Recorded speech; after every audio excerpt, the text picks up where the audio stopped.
Hello students. बेटा आज एक और इम्पोर्टेंट प्रॉब्लम को हम सोल्व करते हैं, ठीक है, जो कि लेंज लॉ के ऊपर बेस्ड है।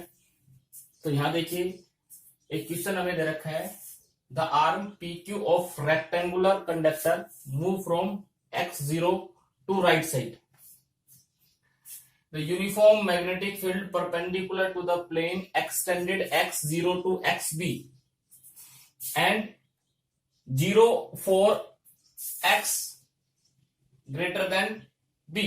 Only the resistance of arm PQ is R. Consider the situation when the arm PQ is pulled from x0 to xb and then break to x0. Back to x0 with constant velocity v. Obtained the expression for flux, induced EMF, force, power dissipated. Sketch the variation of these quantities with distance. अब यहां पे देखो बेटा question क्या है, पहले इसको हम क्वेश्चन को अच्छी तरह से समझते हैं। ये हमारे पास एक रेक्टेंगुलर कॉइल कंडक्टर है, ठीक है, और इसकी जो आर्म पी क्यू है, ये वाली आर्म कैसी है, ये वाली आर्म मूवेबल है। कैसी है? मूवेबल। मतलब ये इधर भी मूव कर सकती है, इधर भी मूव कर सकती है, ठीक है। अब ये कह रहा है कि एक मैग्नेटिक फील्ड हमने लगा रखा है, जिसको हमने किससे रिप्रेजेंट किया है, इक्वी डिस्टेंट डॉट से, और ये magnetic field perpendicular to the plane और आउटवर्ड है, बाहर की तरफ है। मैग्नेटिक फील्ड इस तरह से लगा हुआ है, लेकिन कहां तक एक्सटेंडेड है, x0 से xb तक। ये जो मैग्नेटिक फील्ड है ये यहां तक एक्सटेंडेड है, ये यहां तक x0 से लेकर के xb तक। इसके बाद मैग्नेटिक फील्ड क्या है, 0, यहां से यहां तक ये b है, और यहां पे b कितना है, यहां पे b है 0, ठीक है। अब देखो x greater than B, x greater than ये b, और इससे आगे भी x की वैल्यू क्या है, सॉरी मैग्नेटिक फील्ड की वैल्यू क्या है, 0, x greater then b। Only resistance of the arm PQ is R। इसकी रेजिस्टेंस हमने PQ कितनी मान रखी है, इसकी रेजिस्टेंस कितनी है, R, स्मॉल r। इसकी रेजिस्टेंस कितनी है, रेजिस्टेंस स्मॉल r, ठीक है। Consider the situation when the arm PQ is pulled from x0 to x2b। ये कंडीशन क्या है कि हमने इसको पुल्ड किया x0 से x2b तक। ये यहां थी, ये आर्म यहां थी, इससे यहां खींचना स्टार्ट किया कांस्टेंट वेलोसिटी v से, इधर पहले यहां तक ले गए और फिर यहां से वापस उसी वेलोसिटी से यहां ले आए, ठीक है। तो हमें क्या करना है, एक्सप्रेशन फॉर फ्लक्स। तो फ्लक्स कितना होगा, इंड्यूस्ड ईएमएफ कितनी होगी, फोर्स कितनी लगेगी, पावर डिसिपेटेड कितनी होगी, और उनका स्केच ड्रॉ करना, उनका ग्राफ बनाना है डिस्टेंस के साथ। इन सभी क्वांटिटीज का क्या बनाना है, ग्राफ ड्रॉ करना है, किसके साथ, डिस्टेंस के साथ, ठीक है। अब देखो यहां से यहां जाएंगे x0 से xb तक, x0 से xb तक, x0 से xb तक यहां से मैंने चलना स्टार्ट किया। ये क्या होगा, फ्लक्स बढ़ेगा बढ़ेगा बढ़ेगा, यहां से यहां देखो, यहां फ्लक्स कितना था, 0, यहां देखो फ्लक्स बढ़ेगा, ये बढ़ा बढ़ा बढ़ा, और ये यहां तक बढ़ेगा बढ़ेगा, क्योंकि एरिया बढ़ रहा है। फ्लक्स क्या होता है, फ्लक्स सबसे पहले सो फ्लक्स कितना होगा, तो फ्लक्स देखो यहां पे जब यहां से ऐसे चले एरिया, फ्लक्स क्या होता है, flux phi is equal to BA, magnetic field into area. तो मैग्नेटिक फील्ड यूनिफॉर्म है, मैग्नेटिक फील्ड एरिया बढ़ेगा, फ्लक्स बढ़ेगा बढ़ेगा बढ़ेगा बढ़ेगा बढ़ेगा बढ़ेगा, यहां तक बढ़ेगा। उसके बाद मैग्नेटिक फील्ड आगे नहीं है, तो इसके बाद फ्लक्स नहीं बढ़ेगा, उतना रहेगा कांस्टेंट। यहां से वापस आएंगे कांस्टेंट, और फिर एरिया घटेगा मैग्नेटिक फील्ड में, यहां घटेगा घटेगा घटेगा, फिर ये 0। तो यहां से यहां तक फ्लक्स बढ़ेगा, यहां से यहां तक फ्लक्स कांस्टेंट रहेगा, वापिस आएंगे तो भी कांस्टेंट रहेगा, और फिर धीरे धीरे क्या होगा, डिक्रीज होगा। ठीक है, धीरे धीरे क्या होगा, डिक्रीज। तो हम यहां स्केच ड्रॉ कर सकते हैं, स्केच, ये ठीक है, ये इस तरह से इधर क्या ले ले, डिस्टेंस। ठीक है, ये देखो, ये ग्राफ हम ड्रा कर लेते हैं इस तरह से।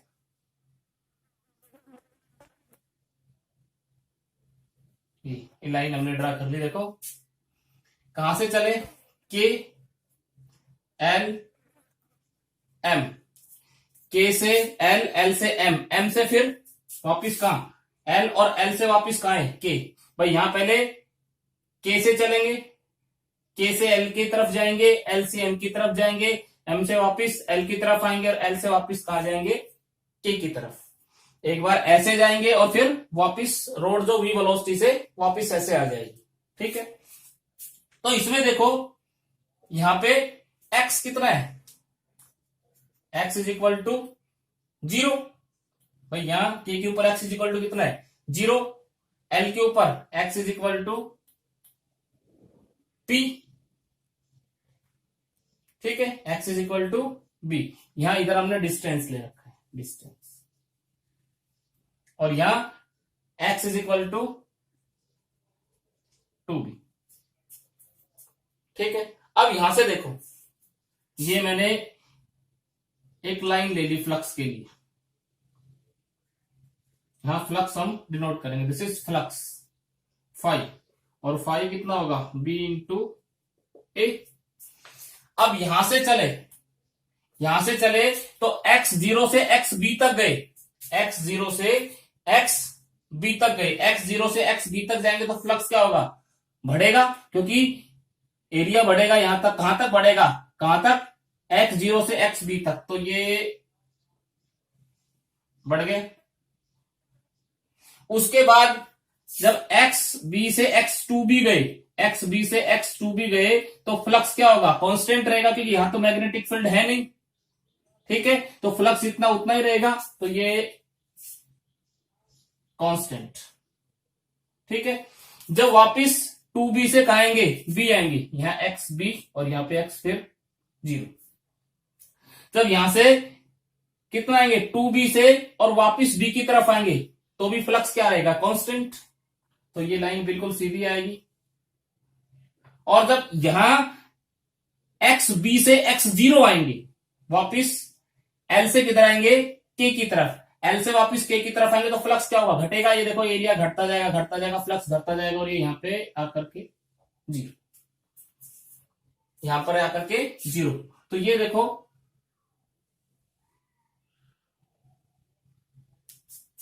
यहां तक क्या हुआ, इंक्रीज। ठीक है, ये कैसा रहा, कांस्टेंट। यहां पे फ्लक्स कैसा रहा, कांस्टेंट, और यहां पे फ्लक्स क्या हो गया, फ्लक्स डिक्रीजेस, स्लोप नीचे की तरफ है। तो ये किसकी वेरिएशन आ गई, फ्लक्स की। ठीक है, एक्स बी से और वापिस एक्स 2b तक। ठीक है, दूसरा इसके अंदर इंड्यूस्ड ईएमएफ कितनी होगी, इंड्यूस्ड ईएमएफ। तो इंड्यूस्ड ईएमएफ क्या होती है, minus d phi by d t is equal to minus phi कितना, d by d t d into A. ठीक है, और ये is equal to d by d t, B को बाहर ले लो, ये क्या होता है L into x. L into L तो फिक्स है, ये साइड तो फिक्स है, एक्स चेंज हो रहा है, तो कितना आएगा, ये आ जाएगा हमारे पास is equal to minus B L v. ये निकाला है। कितनी इंड्यूस्ड ईएमएफ होती है, जब कोई कंडक्टर किसी मैग्नेटिक फील्ड में मूव करता है तो उसके अंदर एक मोशनल ईएमएफ डेवलप होती है। उस मोशनल ईएमएफ को क्या बोलते हैं, मोशनल ईएमएफ कितनी आती है, माइनस बी एल वी। तो कितनी मोशनल ईएमएफ डेवलप होगी, बी एल वी। अब देखो यहां पे जैसे इसमें एंटर करेगा, तो कितनी मोशनल ईएमएफ बीएलवी, क्योंकि वो कांस्टेंट वेलोसिटी से चल रहा है। मैग्नेटिक फील्ड भी, ये एलवी कांस्टेंट, वीवी कांस्टेंट और बीबी कांस्टेंट। बीएलवी यहां तक क्या रहेगी, बीएलवी। फिर यहां पे देखो मैग्नेटिक फील्ड जीरो हो गया, तो मैग्नेटिक फील्ड जीरो हो गया तो ई क्या हो जाएगी, जीरो। तो यहां से यहां तक मोशनल ईएमएफ कितनी, ई कितना, यहां से यहां तक जीरो। जब वापिस आएंगे तो भी कितना, जीरो। और फिर यहां आएंगे तो फिर बीएलवी बीएलवी बीएलवी, यहां तक बीएलवी रहेगी। हम ग्राफ ड्रॉ कर सकते हैं, देखो मोशनल ईएमएफ, ईएम कितनी, माइनस बीएलवी।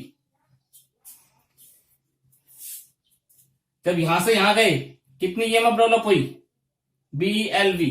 तो ये माइनस की, कहां से कहां तक, दिस इज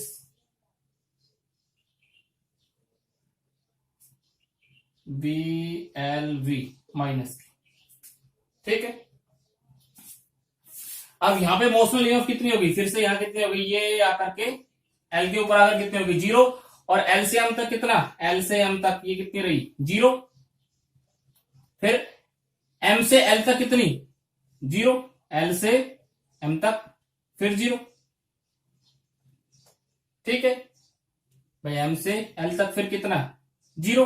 और उसके बाद जब वापिस आएंगे तो क्या होगा, कितनी होगी, बीएलवी। लेकिन इसमें फ्लक्स क्या हो रहा है, डिक्रीज।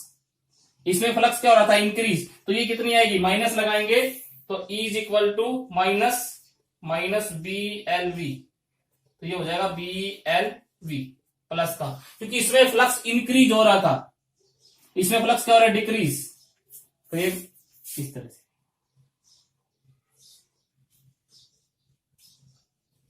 ठीक है।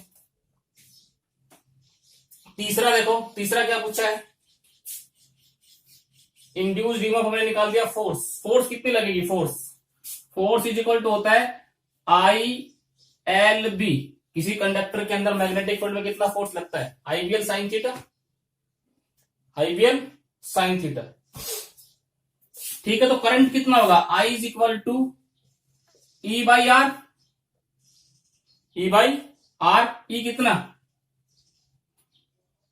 ये हमारे पास आया, this is minus B L B by are.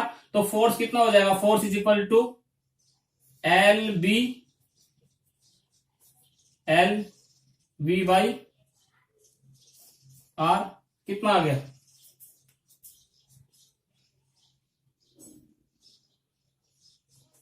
B square L square V by R. तो ये क्या लगेगी, फोर्स लगेगी। इधर ये फोर्स पॉजिटिव होगी, वापिस आएंगे तो फोर्स नेगेटिव हो जाएगी। नेगेटिव क्यों हो जाएगी, क्योंकि ई की वैल्यू इधर क्या हो जाएगी, पॉजिटिव। तो यहां पे देखो, यहां हम निकाल सकते हैं,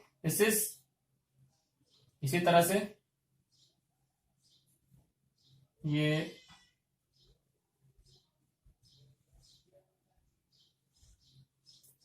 यहां से यहां तक कितनी लगी, B square L square V by R minus की।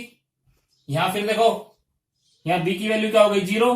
तो यहां से और यहां तक क्या रहेगी, जीरो। ये यहां से यहां तक जीरो, और फिर ये पॉजिटिव में चली जाएगी, दिस इज,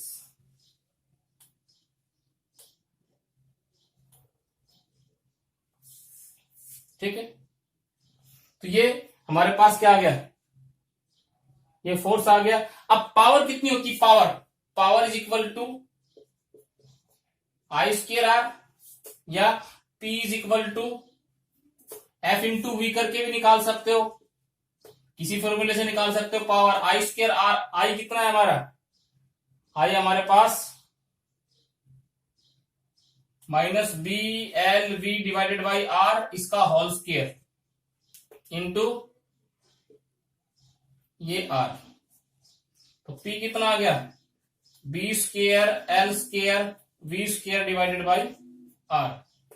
लेकिन पावर जो होती है वो नेगेटिव नहीं होती, फोर्स नेगेटिव हो सकती है, ठीक है, ईएमएफ नेगेटिव हो सकती है, लेकिन पावर नेगेटिव नहीं होगी। तो पावर कैसी आएगी, पॉजिटिव आएगी। तो यहां पे पावर कितनी आएगी, B square L square we square by R, और ये यहां से यहां तक लगेगी, यहां मैग्नेटिक फील्ड 0, फिर यहां से यहां तक ये लगेगी। तो ये हमारे पास इस का स्केच आ गया डिस्टेंस के साथ कि फ्लक्स कैसे चेंज होगा इसके साथ, ईएमएफ कैसे चेंज होगी डिस्टेंस के साथ, फोर्स कैसे चेंज होगी डिस्टेंस के साथ, और पावर डिसिपेटेड कैसे चेंज होगी फोर्स के साथ।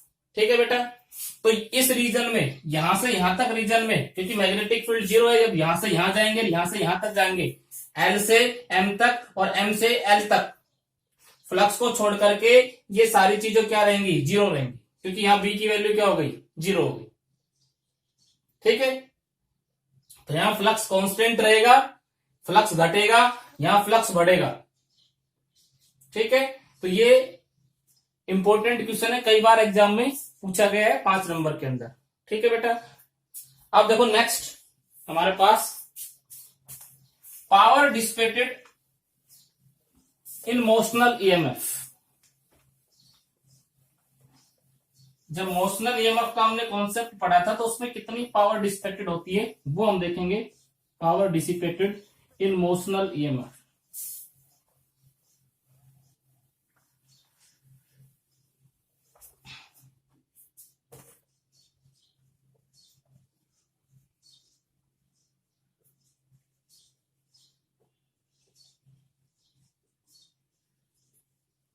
Motional EMF.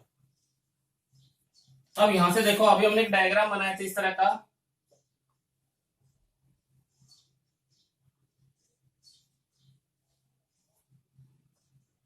P Q R S. ठीक है, और ये मैग्नेटिक फील्ड हमने लगा रखा था इस तरह से, ये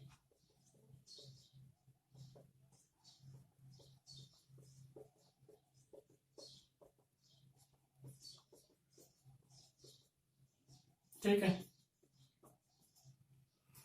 इसकी रेजिस्टेंस हमने मान ली, पी क्यू की रेजिस्टेंस कितनी, आर, और ये कैसी है, मूवेबल साइड है। कैसी है, मूवेबल साइड। ठीक है, अब देखो जब ये साइड इसके अंदर मूव करेगी, ये साइड इसके अंदर मूव करेगी, तो इसके अंदर इंड्यूस्ड ईएमएफ कितनी होगी, induced EMF, induced EMF E is equal to कितना, माइनस बी एल वी। भाई वी वेलोसिटी से चल रही है तो कितनी induced EMF, B L V. हम लोग वी वेलोसिटी से इसको इधर खींच रहे हैं तो कितनी ईएमएफ, बी एल वी। ठीक है, जब ये इंड्यूस्ड ईएमएफ होगी तो करंट कितना आएगा, so induced current, current I is equal to, resistance कितनी मानी हमने इस साइड की, R, तो E बाई आर, ये हमारे पास आ गया minus B L V by R. इसके अंदर एक करंट फ्लो कर जाएगा, कितना, B L V by R. So force कितनी लगेगी इसके ऊपर, क्योंकि मैग्नेटिक फील्ड में इसके अंदर करंट फ्लो कर गया तो करंट कैरी कंडक्टर के ऊपर मैग्नेटिक फील्ड में फोर्स लगती है। सो फोर्स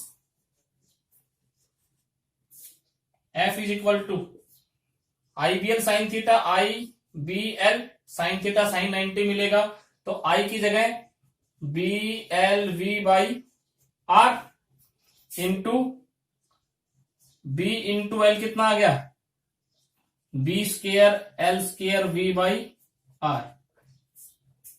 ये क्या लगेगा, ये फोर्स लगेगी, क्या लगेगी, force. So force required to push the conductor.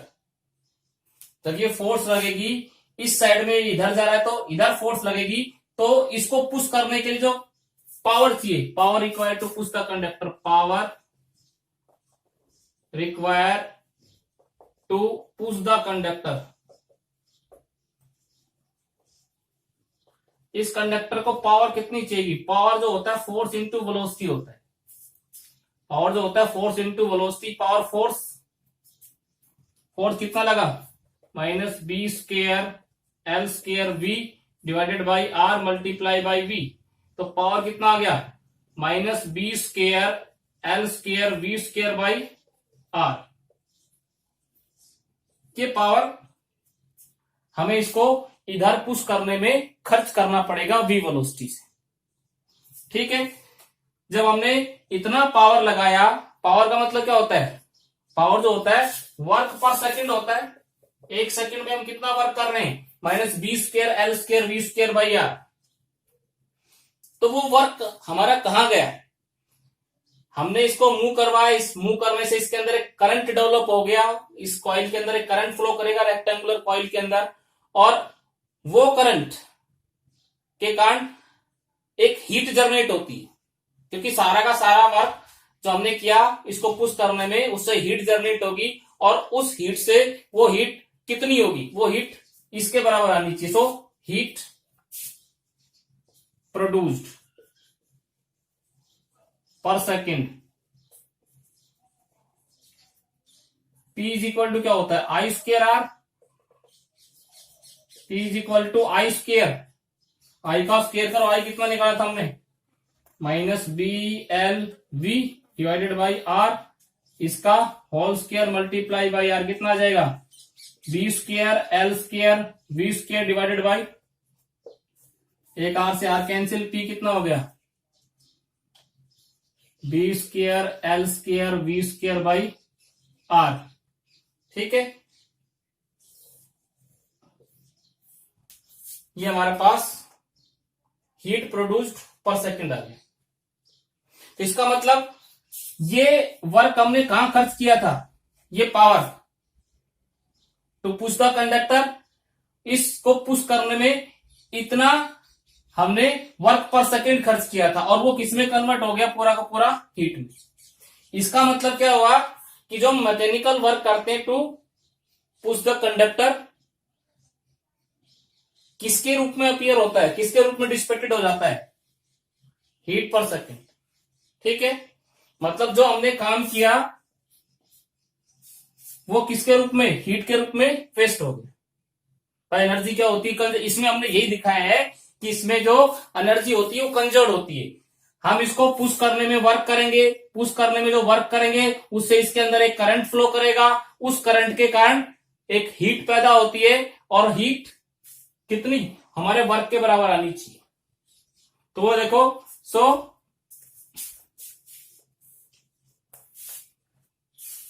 Mechanical work to push the conductor initially converted into electrical energy and then dissipated in the form of heat। उसके बाद किसकी फॉर्म में वेस्ट हो जाता है, हीट की फॉर्म में। हमने यही दिखाया है कि जो काम हम इसको पुश करने में खर्च कर रहे हैं पर सेकंड, उतनी हीट पर सेकंड जनरेट हो रही है, जितना हम काम कर रहे हैं उतना ही हीट में कन्वर्ट हो रहा है। तो टोटल एनर्जी क्या है इसमें, कंजर्व। ठीक है, उसके बाद आता है बेटा एडी करंट। एडी करंट देखो, eddy current most important topic है, बहुत बार एग्जाम में पूछा गया है एडी करंट क्या होता है, व्हाट इज एडी करंट। यहां पे देखो एडी करंट क्या होता है,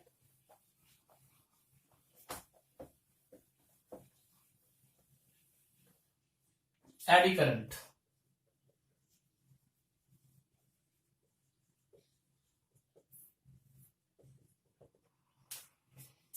एडी करंट, एडी का मतलब होता है भंवर, स्विरलिंग्स, वाटर के अंदर जो स्विरलिंग्स बनते हैं, भंवर जो बनते हैं उनको हम एडी बोलते हैं। तो हमें पता है कि हमारे पास कोई कॉइल है, ये एक कॉइल है इस तरह से, इसके अंदर से एक magnetic field, magnetic flux change होता है, तो इसके अंदर एक करंट जनरेट होता है, ये पढ़ा है।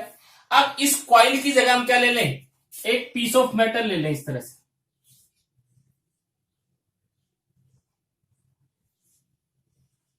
एक मेटल का पीस ले लें इस तरह से,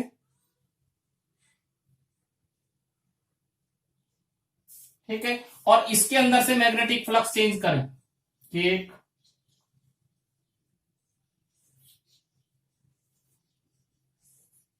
इस तरह से इसके अंदर से जो मैग्नेटिक फ्लक्स क्या होगा, चेंज होगा इस आउटपुट, ठीक है। Bulk piece of metal, bulk piece of metal, और ये क्या हमारे पास magnet.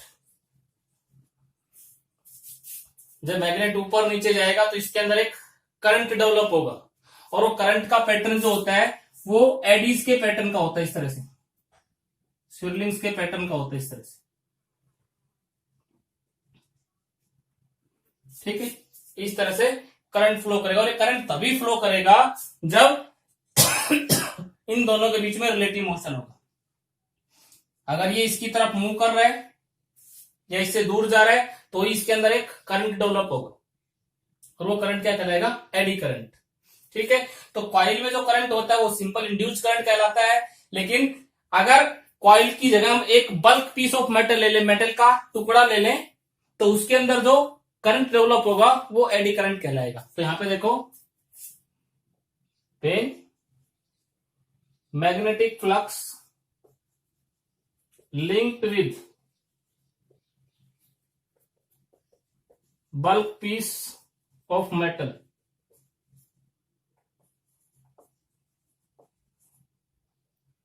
bulk piece of metal changes, then a current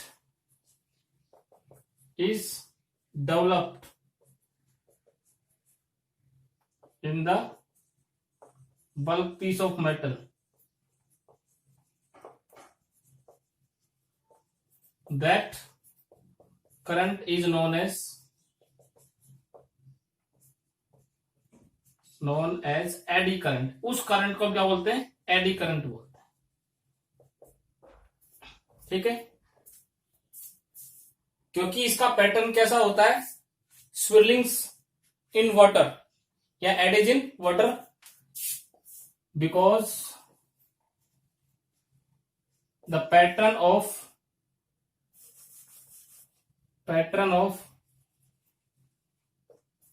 induced current similar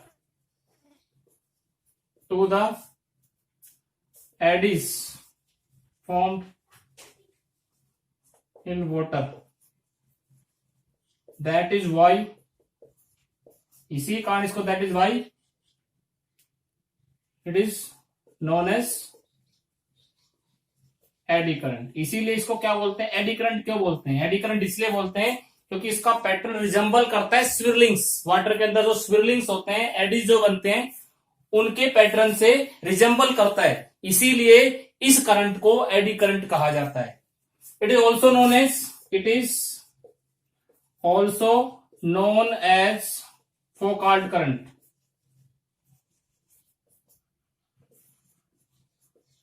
फोकाल्ट current भी बोलते हैं, क्यों बोलते हैं, क्योंकि इसको डिस्कवर्ड करने वाला जो साइंटिस्ट था उसका नाम फोकाल्ट था इन 1895 के अंदर फोकाल्ट ने एडी करंट को डेवलप करके दिखाया था, इसकी डिस्कवरी की थी, तो इसलिए इसको फोकाल्ट करंट भी बोलते हैं। क्या बोलते हैं, फोकाल्ट करंट। तो एडी करंट कितना होगा हम निकाल सकते हैं, E इज इक्वल टू क्या होता है, minus d∅dt if R is the resistance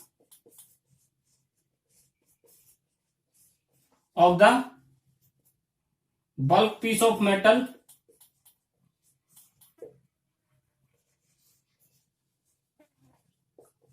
then induced current, eddy current कितना होगा, this is I is equal to E/R minus d∅dt divided by R, तो ये इंड्यूस करंट हो जाएगा, एडी करंट।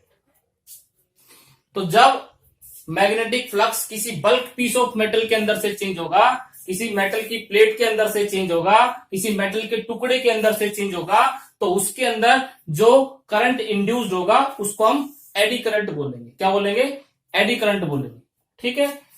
तो ये बेटा हमारा एडी करंट है, और एडी करंट को डेमोन्स्ट्रेट करने के लिए हम कुछ एक्सपेरिमेंट पढ़ते हैं, इसकी एप्लीकेशंस पढ़ते हैं, और वो हम नेक्स्ट वीडियो लेक्चर में करेंगे। Thank you.